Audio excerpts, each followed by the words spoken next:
கடன் வாங்கினா இத மட்டும் பண்ணாதீங்க. சில பேர் வாங்குற சம்பளத்துல பாதிக்கு மேல கடனுக்கே போனாலும், அந்த கடன அடைச்சு முடிக்க முடியாம தவிப்பாங்க. கடன் விஷயத்துல சில விஷயங்கள நினைவுல வச்சுக்கோங்க. ஒரு நாளும் ஒரு கடன் அடைக்க இன்னொரு கடன் வாங்காதீங்க. எக்ஸாம்பிளுக்கு ஒரு கிரெடிட் கார்டு பில் கட்டுறதுக்கு இன்னொரு கார்டுல கேஷ் எடுத்து, அத வச்சு கிரெடிட் கார்டு பில்ல பே பண்ணுவாங்க. இதே மாரி ஒரு பெர்சனல் லோனா இன்னொரு ஆன்லைன் லோன் எடுத்து அத அடைக்கிறது. அந்த ஆன்லைன் லோன் அடைக்க இன்னொரு பெர்சனல் லோன் எடுக்கிறது. இததான் டெட் டிராப்பிங்னு சொல்வாங்க. இப்படியே போனா லைஃப் லாங்கா கடன்ல இருந்து வெளிய வர முடியாது.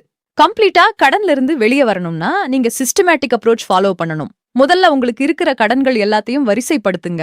சின்ன கடன்ல இருந்து பெரிய கடன் வரை அமௌண்ட் வைஸ் வரிசைப்படுத்துங்க. அல்லது எந்த லோனுக்கு ஹை இன்ட்ரெஸ்ட் ரேட்ல இருக்கோ அதிலிருந்து ஆரம்பித்து லோ இன்ட்ரெஸ்ட் ரேட் வரை வரிசைப்படுத்துங்க.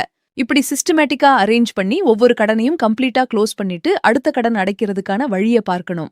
இதுல டிஃபிகல்டிஸ் இருந்தா ஒரு ஃபினான்ஷியல் எக்ஸ்பர்ட்ட ரீச் அவுட் பண்ணி என்னோட சிச்சுவேஷன் இப்படி இருக்கு, என்ன பண்ணலாம்னு கன்சல்ட் பண்ணிக்கிறதுல தப்பே இல்ல.